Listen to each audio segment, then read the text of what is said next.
All right, here's one more example. This one kicks it up one notch, just very slightly. It says to solve this equation using the quadratic equation.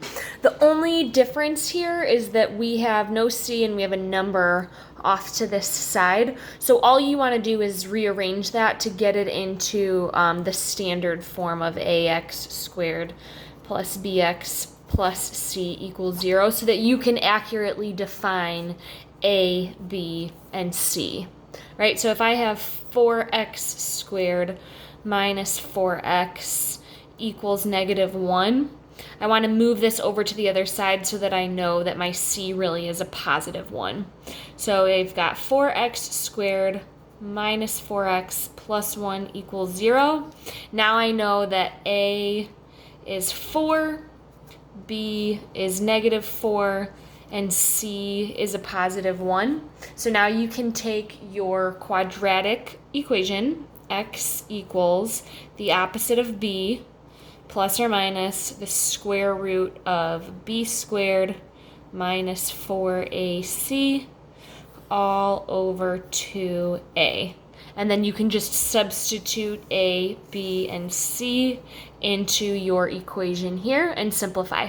So x is the opposite of b is a -4, plus or minus the square root of -4 squared minus 4 times a, which is 4, times c, which is 1, and all of that is over 2 times a, and a is 4.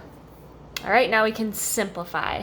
So x is positive 4 plus or minus the square root of -4 squared is a positive 16 minus 4 times 1 is 4 times 4 is 16, so minus 16 over 2 times 4 is 8. I'm going to move my work up here. So I'm going to simplify one more step. So I have x equals positive 4 plus or minus the square root of 16 minus 16 is 0 over 8. All right, simplifying one more step is to take this square root. So x is 4 plus or minus the square root of 0 is just 0 over 8. And what's nice about this one is that while obviously you would split this into two equations to say 4 plus 0 over 8 and 4 minus 0 over 8, you don't really have to do that here because it's plus 0 and minus 0 is going to give you the same thing.